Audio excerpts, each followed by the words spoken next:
الحمد للہ رب العالمین والعاقبۃ للمتقین والصلاة والسلام علی سید الانبیاء والمرسلین اما بعد فاعوذ باللہ من الشیطان الرجیم بسم اللہ الرحمن الرحیم ان اللہ وملائکتہ یصلون علی النبی یا ایھا الذین آمنوا صلوا علیہ وسلموا تسلیما۔ اللہ رب محمد صلی اللہ علیہ وسلم نحن عباد محمد صلی اللہ علیہ وسلم۔ صدق اللہ مولانا العلی العظیم۔ باد توحید کے متوالو، شمع رسالت کے پروانوں، غوث و خواجہ اور رضا کے چاہنے والوں، آئیے سب سے پہلے ہم اور آپ نہایت ہی ادب اور احترام کے ساتھ اپنے اور ساری کائنات کے مرکز عقیدت جناب محمد الرسول اللہ صلی اللہ تعالی علیہ وسلم کی بارگاہ بے کس پناہ میں جس طرح سے میں آپ کو پڑھاؤں، میرے ساتھ مل کر پورا مجمع بآواز بلند ہدیہ غلامی درود و سلام کے انداز میں پیش کریں۔ پڑھیں الصلاۃ والسلام علیک یا رسول اللہ، الصلاۃ والسلام علیک یا حبیب اللہ، الصلاۃ والسلام علیک یا نبی اللہ، وعلی آلک واصحابک یا نور اللہ صلی اللہ تعالی علیہ وسلم۔ رب کعبہ کی بارگاہ میں دعا ہے، مولا اپنے حبیب صاحب لولاک صلی اللہ تعالی علیہ وسلم کے صدقۃ فعل ہم تمام حاضرین اور سامعین کو تو ماہ محرم الحرام کی برکتوں سے بھرپور مالا مال فرما۔ یا الہ العالمین، اس نئے سال کو دنیا بھر کے مسلمانوں کے لیے سربلندی اور کامیابی کے سال میں تبدیل فرما۔ بالخصوص سلطان الہند عطائے رسول خواجہ خواجگاں خواجہ معین الدین سنجری ثم اجمیری چشتی رضی اللہ تعالیٰ کے صدقۃ فعل میرے کریم ہندوستان کے مسلمانوں کو پھر سے کھوئی ہوئی عزت اور کھویا ہوا وقار دوبارہ نصیب فرما۔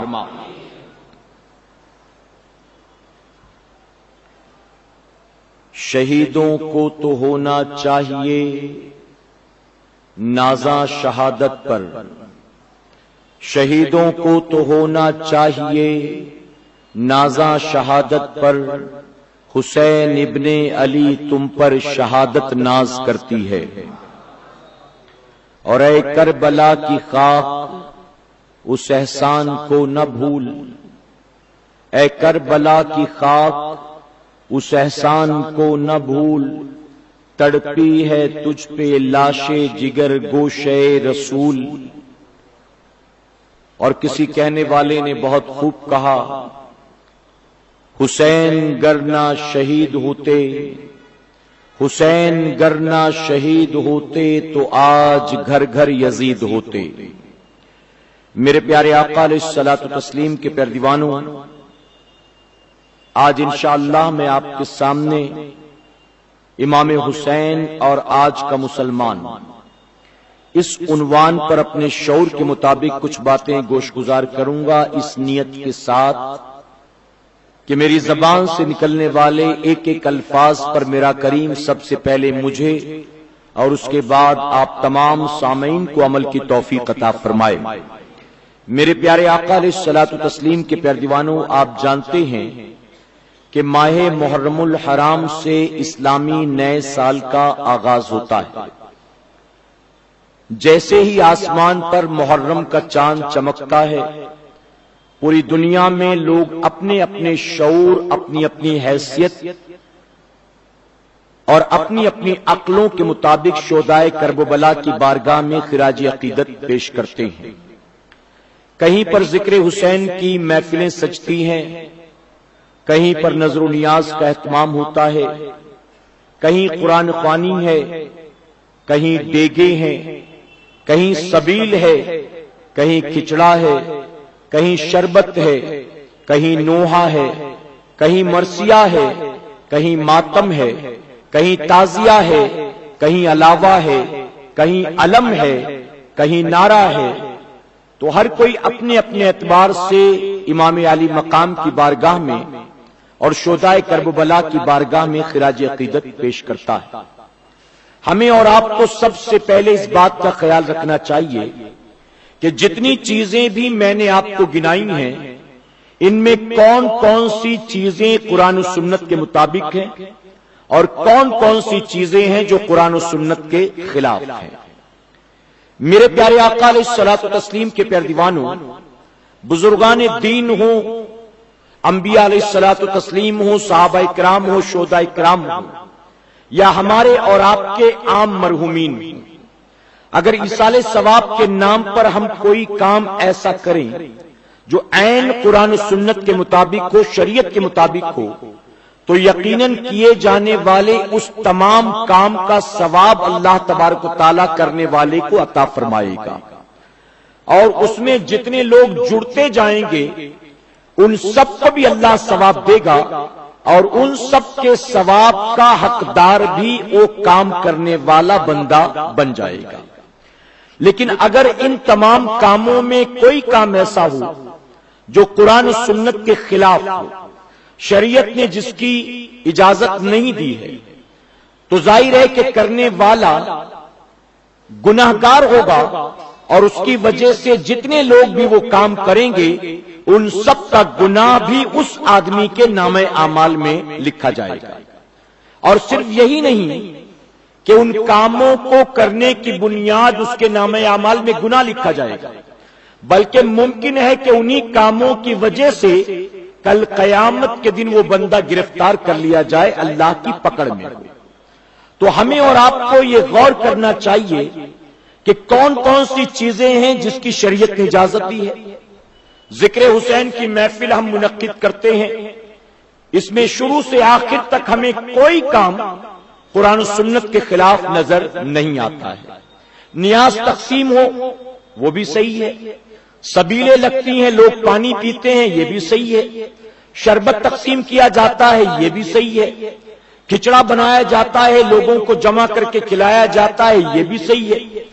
قرآن خوانی کی جاتی ہے، یہ بھی صحیح ہے،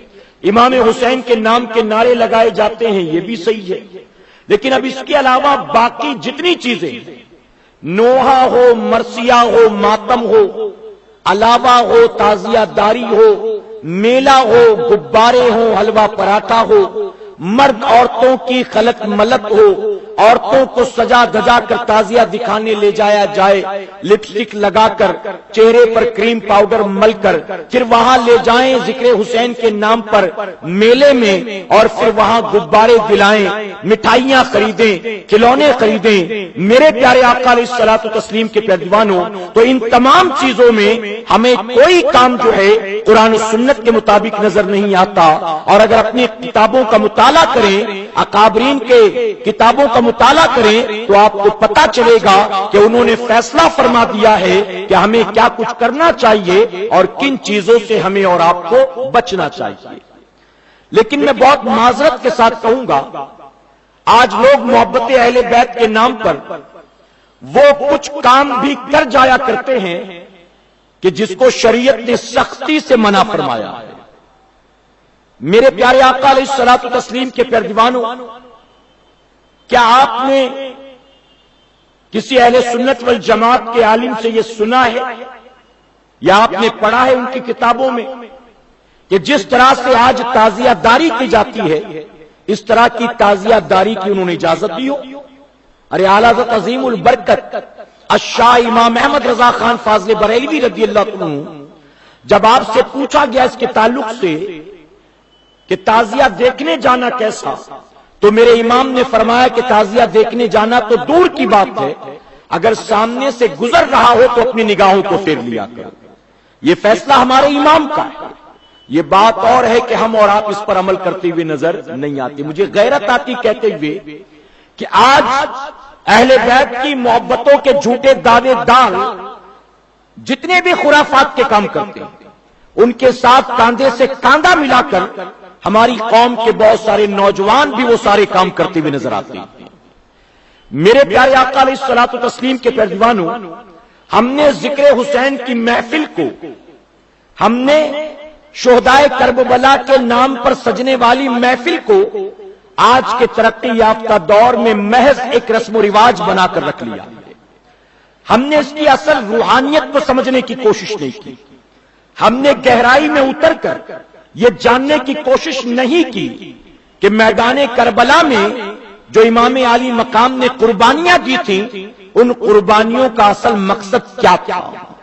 میں آپ سے سوال پوچھتا ہوں،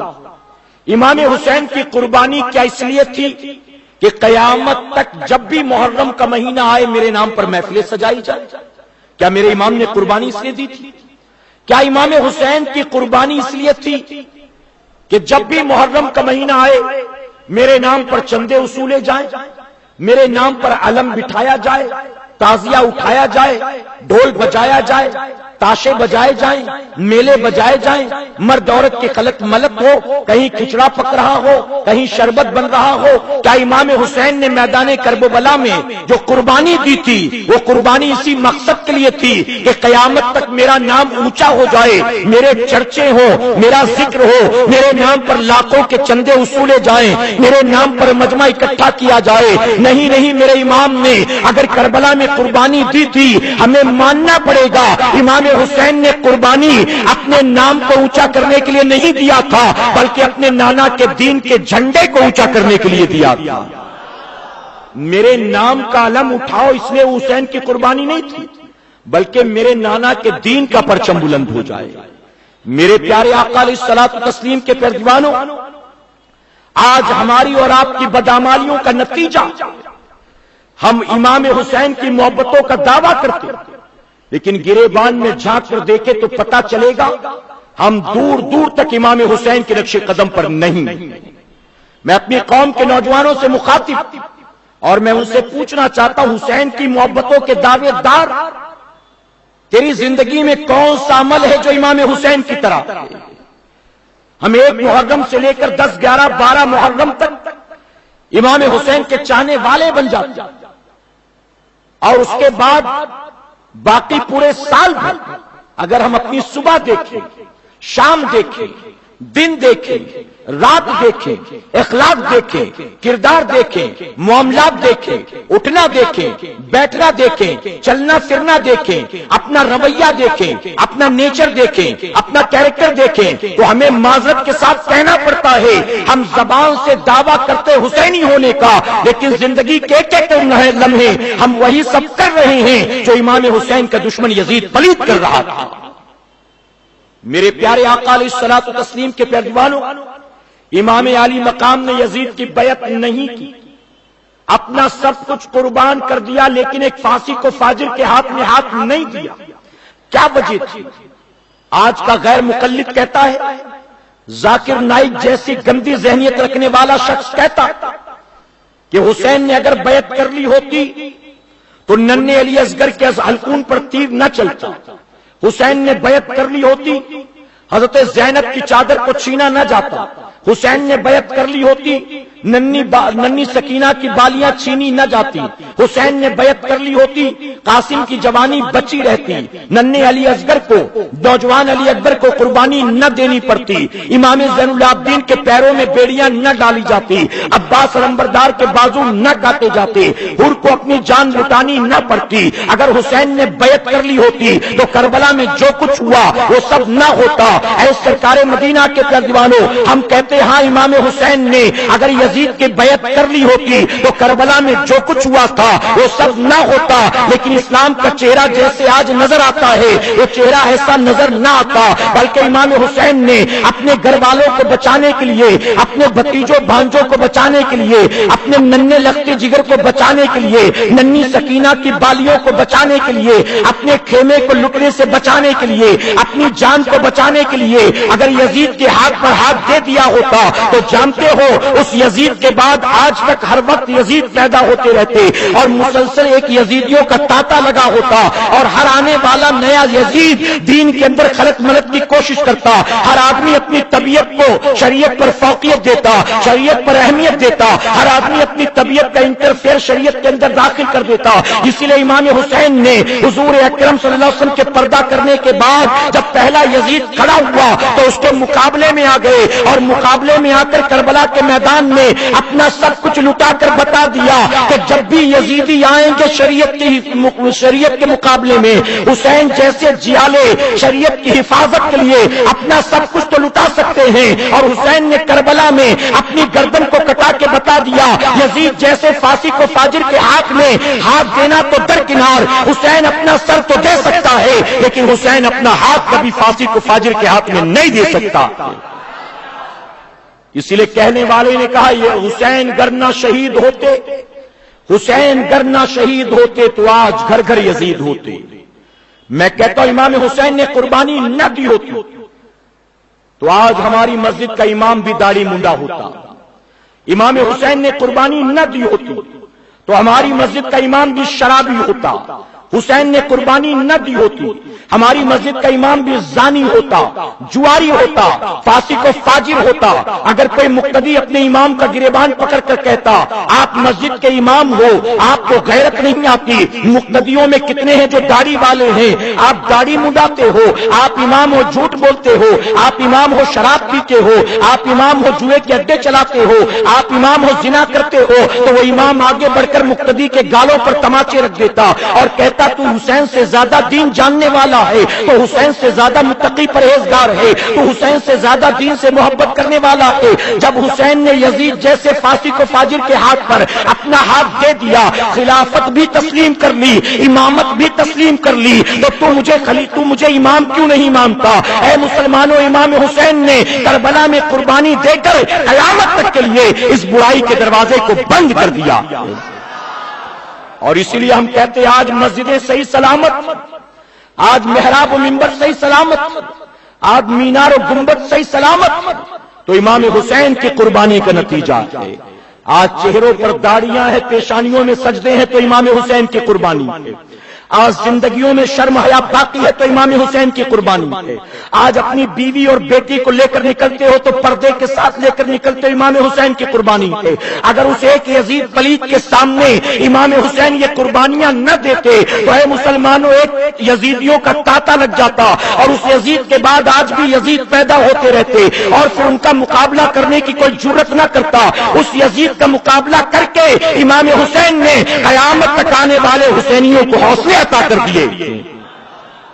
ہمیں اور آپ کو سمجھنا ہوگا امام حسین نے یزید سے جنگ جو کی تھی وہ کیوں کی تھی، اصل وجہ کیا تھی؟ ذاکر نائک جیسی ذہنیت کے لوگ کہتے ہیں معاذ اللہ it was a political war, as per my knowledge it was a political war. میری معلومات کے مطابق یہ صرف ایک کرسی کا جھگڑا تھا، تخت و تاج و خلافت کا جھگڑا تھا معاذ اللہ۔ میرے پیارے آقا کے پیارے دیوانوں، میں کہتا ہوں وہ ظالم جو امام حسین کی عظمت سے آشنا ہو ایسی بات کر سکتا ہے، جو امام علی مقام کی عظمت نہ جانتا ہو ایسی بات کر سکتا ہے، جس کو پتا ہو کہ امام حسین کے مرتبے کتنے بلند ہیں، ہرگز وہ آدمی اس طرح کی بات نہیں کر سکتا۔ ایک بے ایمان ہی اس طرح کی گفتگو کر سکتا ہے، ایمان والا نہیں۔ حافظ ابن تیمیہ جو بانی ہے سلسلے غیر مقلد کا، جو اہل حدیث آج کہلاتے ہیں نا، جن کو ہم وہابی کہتے ہیں عام زبان میں، اس سلسلے کے بانی کا نام ہے ابن تیمیہ۔ ابن تیمیہ کے شاگرد حافظ ابن کثیر اپنی تاریخی کتاب البدایہ والنہایہ میں انہوں نے یزید کا سارا کچا چٹا بیان کر دیا ہے۔ تاریخ طبری اٹھا کر دیکھو، البدایہ والنہایہ اٹھا کر دیکھو، باقاعدہ انہوں نے اس کے اندر سارا کچا چٹا بیان کیا۔ یزید امام حسین جو اس کے مقابلے میں آئے تھے اس کی وجہ یہ تھی کہ وہ پہلا مسلمان تھا جس نے چہرے سے داڑھی کو منڈایا تھا۔ یزید سے پہلے یہود و نصارہ تو داڑھی منڈے مل جاتے تھے، لیکن کوئی مسلمان جرت نہیں کرتا تھا داڑھی منڈانے کی۔ یزید نے ہمت کی تھی داڑھی منڈانے کی، یزید داڑھی منڈا تھا۔ حافظ ابن کثیر نے لکھا یزید بے نمازی تھا، یزید شرابی تھا، یزید زانی تھا، یزید جواری تھا۔ وہ رشتے جن سے نکاح شریعت نے منع کیا ان محرم رشتوں سے بھی وہ نکاح کو جائز قرار دیتا تھا، یہاں تک کہ حافظ ابن کثیر نے لکھا جب رات کا اندھیرا چھاتا تھا تو یزید کے محل میں ڈول گھنگرو کی آواز آتی تھی، اس نے باقاعدہ ڈول بجانے والوں کو تنخواہ پر رکھا تھا، طبلہ ہارمونیم بجانے والوں کو تنخواہ پر رکھا تھا، رقاصاؤں کو اس نے تنخواہ پر رکھا تھا۔ ہر رات اس کے محل سے ڈول گھنگرو کی آواز آتی تھی، رات بھر شراب و شباب و کباب کا دور چلتا تھا۔ اے سرکار مدینہ کے پیارے دیوانوں، پھر وہی شخص جو ہے مصلی امامت پر کھڑا ہوا، وہی شخص جو ہے خلافت کا اعلان کرتا ہے اور کہتا ہے کہ جا کر جو اسلام کے اکابرین ہیں جاؤ جا کر ان سے بیعت کرو، جو بڑے بڑے لوگ آج کے دور میں موجود ہیں ان سب سے بیعت کروا لو۔ جانتے ہو غیر مقلد اپنی کتاب میں لکھتا ہے جب سارے بیعت کر رہے تھے حسین نے بیعت کیوں نہ کی، ایک حسین بھی بیعت کر لیتے تو کربلا واقع نہ ہوتی۔ اے یزید کو گالیاں دینے والوں ذرا حسین کو بھی تو دیکھ لو، جب سب کے سب بیعت کر رہے تھے یزید کی حسین نے بیعت کیوں نہیں کی؟ ہم کہتے ظالموں تمہیں معلوم نہیں ہے حسین بیعت کرتے تو کیسے کرتے؟ اس کی وجہ کہ حسین کی آنکھوں نے دیکھا تھا جو خلافت کرتا تھا وہی امامت بھی کرتا تھا، جو قیادت کرتا تھا وہی 5 وقت کی امامت بھی کرتا تھا۔ غیروں کی نگاہوں نے دیکھا نہ ہو تو نہ ہو، حسین کی آنکھوں نے دیکھا تھا مسجد نبوی شریف کا وہ پاکیزہ منبر، مسجد نبوی شریف کا وہ پاکیزہ محراب، مسجد نبوی شریف کا وہ پاکیزہ مصلی جس پر حضور اکرم صلی اللہ علیہ وسلم جو ہے صحابہ اکرام کی امامت فرمایا کرتے تھے۔ آپ کے پردہ کرنے کے بعد اسی پاکیزہ مصلی پر آپ کے سچے جانصار بن کر صدیق اکبر کھڑے ہوئے جو قرآن و سنت کے پابند تھے، جو سچے عاشق رسول تھے۔ صدیق اکبر کے بعد اس مصلی خلافت و امامت پر سیدنا عمر فاروق اعظم کھڑے ہوئے۔ سیدنا امام حسین نے دیکھا تھا کہ جتنے بھی لوگ اس مصلی پر کھڑے ہوئے وہ سب سچے جانصار تھے، اسلام کے ریپریزنٹیٹو تھے، اللہ اور اس کے رسول کے فرما بردار تھے۔ امام حسین نے دیکھا تھا سیدنا عمر فاروق اعظم کے بعد عثمان غنی اس پر کھڑے ہوئے، پھر مولا کائنات اس پر کھڑے ہوئے، پھر حسن مجتبی اس پر کھڑے ہوئے۔ جتنے بھی آئے وہ سب قرآن و سنت کے پابند تھے۔ اب ان کے بعد اسی مصلی امامت و خلافت پر یزید پلید کھڑا ہونا چاہتا ہے جو شرابی ہے، زانی ہے، فاسق و فاجر و جواری ہے۔ امام حسین نے کہا آج یہ مصلی اگر بچایا نہ گیا تو قیامت تک کے لیے اس کی آبرو محفوظ نہ رہے گی، ہمیشہ کے لیے مصلی ناپاک ہو جائے گا۔ اس لیے اس مصلی کو بچانے کے لیے، اس کی پاکیزگی اور طہارت کی حفاظت کرنے کے لیے امام حسین میدان کربلا کے اندر آ گئے اور قیامت تک آنے والے مسلمانوں کو پیغام دے دیا، اے مسلمانوں اپنی گردن کو کٹا دینا لیکن فاسق و فاجر کے ہاتھ پر کبھی ہاتھ نہ دینا، کبھی ظالم و جابر کے ظلم کی بنیاد تم جو ہے اپنے آپ کو سرنڈر مت کرنا۔ میرے پیارے آقا کے پہلوانوں، امام حسین کی قربانی گویا خلافت و تخت و تاج کے لیے نہیں تھی، امام حسین کی قربانی اپنے نانا کے دین کی حفاظت کے لیے تھی، نانا کے لائے ہوئے شریعت کی حفاظت کے لیے تھی۔ اگر حسین نے قربانی نہ دی ہوتی تو مسلمانوں آج اسلام کے چہرے کو بگاڑ دیا گیا ہوتا۔ اور مورخین تو یہاں تک لکھتے ہیں سیدنا موسیٰ علیہ السلام کے دنیا سے رخصت ہونے کے بعد 1 صدی بھی نہیں گزرتی ہے موسیٰ علیہ السلام کی تاریخ کو بدل دیا جاتا ہے، موسیٰ علیہ السلام کی کتاب کو بدل دیا جاتا ہے۔ عیسیٰ علیہ السلام کے دنیا سے رخصت ہونے کے بعد آسمان پر اٹھائے جانے کے بعد 1 صدی بھی نہیں گزرتی ہے، آپ کی کتاب کو بدل دیا جاتا ہے، آپ کی زندگی کو بدل دیا جاتا ہے، آپ کے لائے دین کو بدل دیا جاتا ہے۔ موسیٰ علیہ السلام اور عیسیٰ علیہ السلام کے دین کو بدل دیا گیا کیونکہ ان کے دین کی حفاظت کرنے والا کوئی نہیں تھا۔ امام الانبیاء کے دنیا سے پردہ کرنے کے بعد جب یزید پلید نے نبی کے دین کو بدلنے کی کوشش کی، ان کی شریعت کو بدلنے کی کوشش کی، ان کے طریقے اور سنت کو بدلنے کی کوشش کی تو امام حسین مقابلے میں آ گئے اور بتا دیا عیسیٰ اور موسیٰ کی شریعت کو بدل دیا گیا کیونکہ اس کی حفاظت کے لیے کوئی حسین نہیں تھا، لیکن میرے نانا کی شریعت کو بدلا نہیں جائے گا، اس کی وجہ کہ اس کی حفاظت کے لیے اللہ نے امام حسین کو پیدا فرمایا۔ اسی لیے تو سلطان الہند نے کہا تھا شاہ است حسین، بادشاہ است حسین۔ لوگ اختلاف رکھتے ہیں، بعض لوگ کہتے ہیں کہ ان کا شعر ہے کہ نہیں، ان کا شعر ہے کہ نہیں ہے، لیکن میرا ضمیر یہ کہتا ہے، میرا شعور یہ کہتا ہے، اس شعر کا وزن اور اس کا ایک ایک الفاظ یہ کہتا ہے کہ اس کو سوائے غریب نواز کے کوئی اور نہیں کہہ سکتا۔ اس کی وجہ کہ غریب نواز ہی تو ہیں جنہوں نے ہمیں کربلا معلیٰ کا پتہ بتایا ہے۔ آج ذکر حسین کی محفل ہم کیوں سجاتے، ذکر حسین کی محفل ہم ہندوستان میں کیوں سجاتے؟ اس کی وجہ کہ جس نے ہندوستان میں ہمیں آ کر ایمان کی دولت دی، اس غریب نواز نے خود کربلا والوں کا ذکر کیا ہے۔ شاہ است حسین، بادشاہ است حسین، دین است حسین، دی پناہ است حسین، سرداد نہ داد دست در دست یزید، حقا کے بنا لا الہ است حسین۔ سر دے دیا لیکن ہاتھ نہ دیا یزید کے ہاتھ پر، یزید کے ہاتھ پر ہاتھ نہ دیا۔ میرے پیارے آقا کے پہلوانوں، زیادہ تفصیلی گفتگو کا موقع نہیں، اب میں اپنی گفتگو سمیٹتا ہوں بس چند کلمات کے ذریعے، خاص کر کے اپنی قوم کے نوجوانوں سے مخاطب ہو کر یہ میں کہوں گا، تم 1 محرم سے لے کر 10، 11، 12 تک یا حسین کے نعرے لگاتے ہو، شربت بھی پیتے ہو، کھچڑا بھی کھاتے ہو، محفلوں میں بھی جاتے ہو، نیازیں بھی لیتے ہو، لیکن اپنے گریبان میں کبھی جھانک کر دیکھنے کی کوشش کی ہمارا کون سا عمل ہے جو امام حسین کی طرح؟ اگر ہم روزانہ صبح اٹھ کر سیلون میں لائن لگا کر داڑیاں منڈاتے ہیں تو بتاؤ ہر صبح جب ہم داڑھی مونڈتے ہیں تو امام حسین خوش ہوتے ہوں گے کہ یزید کو خوشی ہوتی ہوگی؟ کون خوش ہوتا ہوگا؟ دعویٰ حسین کی محبت تھا، زندگیوں میں وہ عمل رچ بس گئے جو عمل یزید پلید کرتا تھا۔ یزید جھوٹا تھا، مکار تھا، فریبی تھا، دھوکے باز تھا، وعدہ خلاف تھا۔ ہم اور آپ یہ سب کرتے ہیں کہ نہیں کرتے؟ وہ گالیاں دیتا تھا، ہم گالیاں دیتے کہ نہیں دیتے؟ وہ بندروں کا ناچ دیکھتا تھا، ہم تو اس سے زیادہ آگے نکل گئے، بندروں کا ناچ نہیں، ہم تو نچنیاں عورتوں کے ناچ دیکھتے ہیں، ہم تو برہنہ عورتوں کے ناچ دیکھتے ہیں۔ ذرا سوچو تو صحیح، ارے یزید کے پاس کل نشہ کرنے کے لیے صرف شراب موجود تھی، ہم تو اتنی ترقی کر لے گئے، ذکر حسین کی محفلوں میں آتے ہیں، نعرے بھی لگاتے ہیں، محبت کے دعوے بھی کرتے ہیں، شراب کے جام بھی چٹکاتے ہیں، کوئی کورکس لے رہا ہے، کوئی ایم ڈی لے رہا ہے، کوئی وائٹنر لے رہا ہے۔ مجھے شرم آتی کہتے ہوئے جب بلیوں کے عرس کا موقع آتا ہے اور عرس کے نام پر چادر لے کر لوگ نکلتے ہیں، سندل لے کر لوگ نکلتے ہیں، تو صرف سندل میں ڈی جے نہیں بجتا، صرف سندل میں ٹھمکے نہیں لگائے جاتے، صرف سندل میں بے پردہ عورتیں ہی نہیں آتی، بلکہ میں نے اپنی آنکھوں سے دیکھا ہے سندل میں چلنے والے بہت سے نوجوان ایسے ہوتے ہیں جنہوں نے کوئی نہ کوئی طرح کا نشہ بھی کر رکھا ہوتا ہے، کوئی بٹن کھا کے نکلتا ہے، کوئی وائٹنر سونگ کر نکلتا ہے، کوئی کورکس پی کر نکلتا ہے۔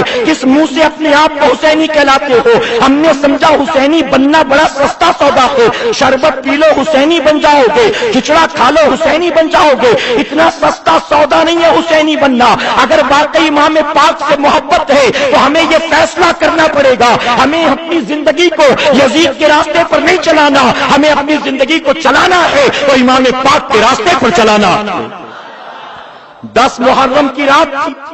حسینی کون ہے صحیح معنوں میں دیکھو، چلو کربلا کے میدان میں لے چلتا ہوں۔ وہ رات جو امام پاک کی زندگی کی آخری رات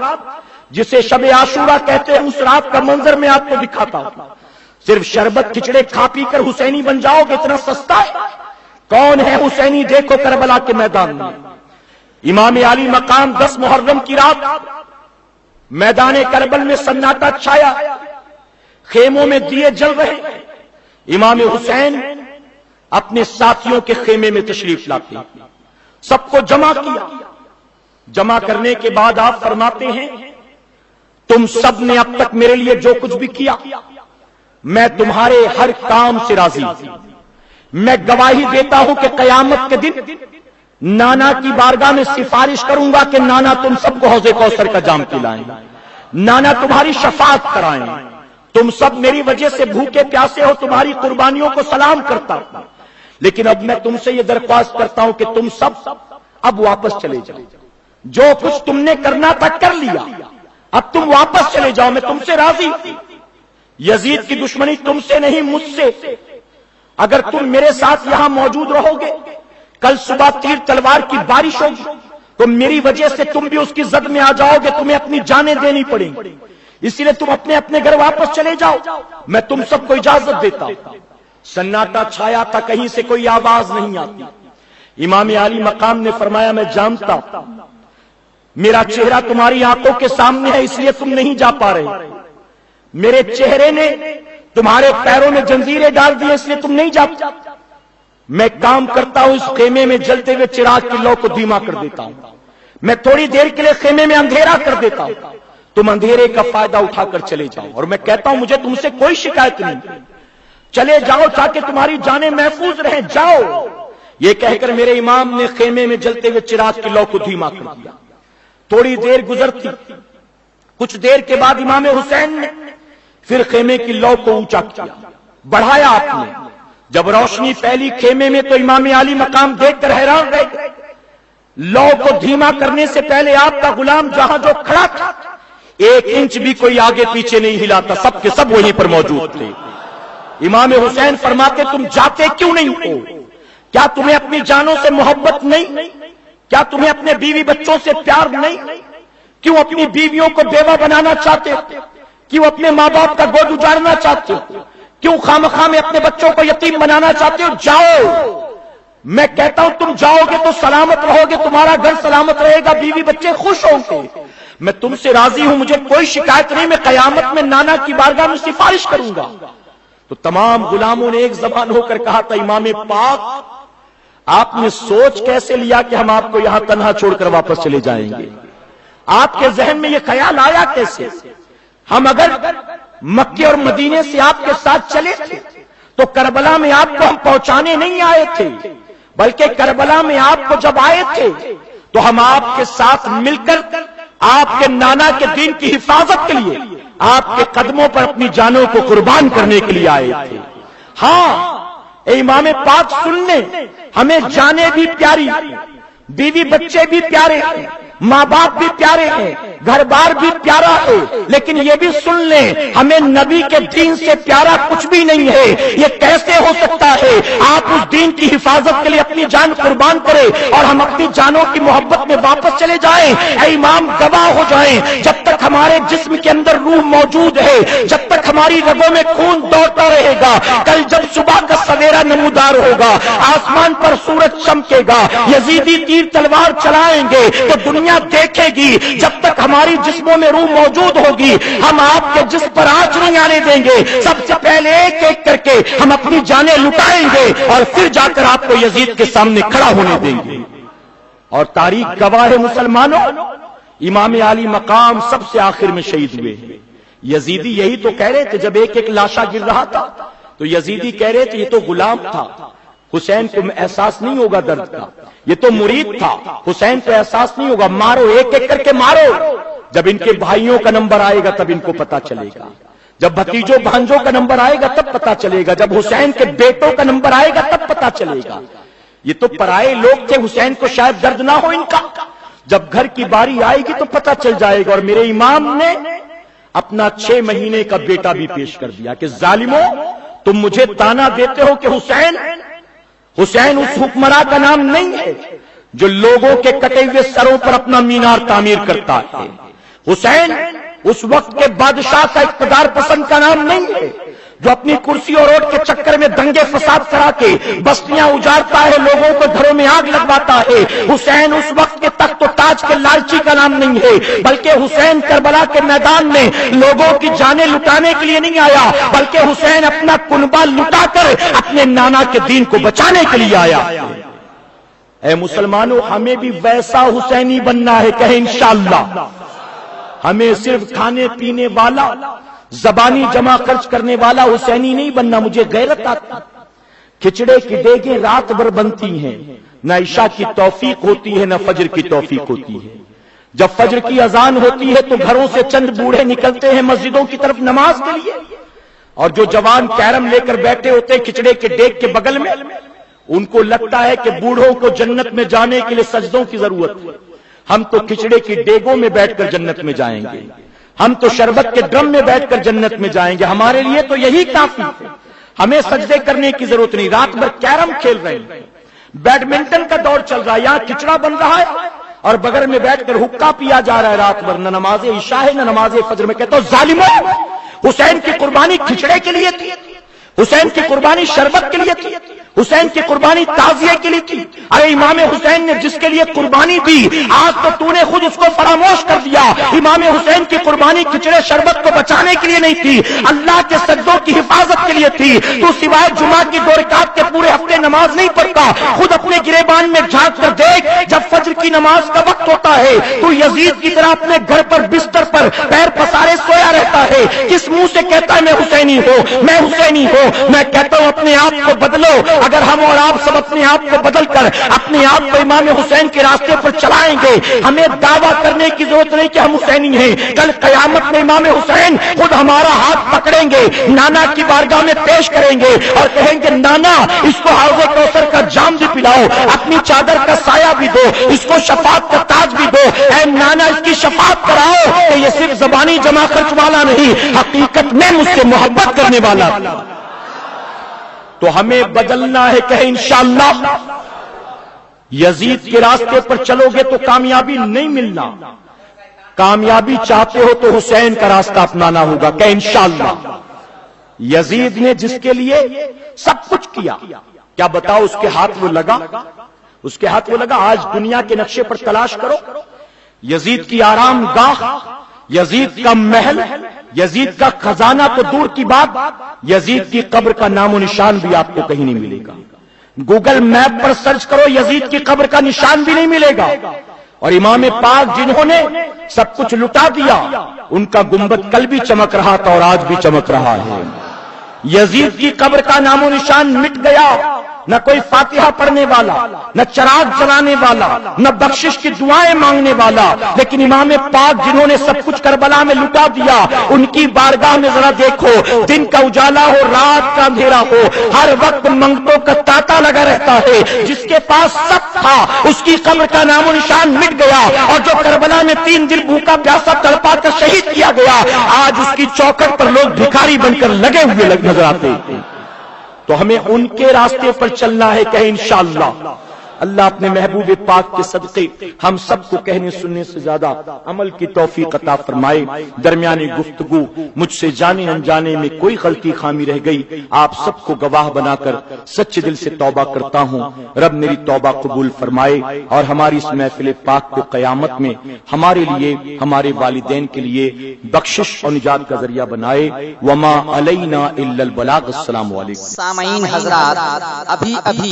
یہ جو نعتیہ کلام آپ سماعت کر رہے تھے، یہ توحید نیٹ ورک کی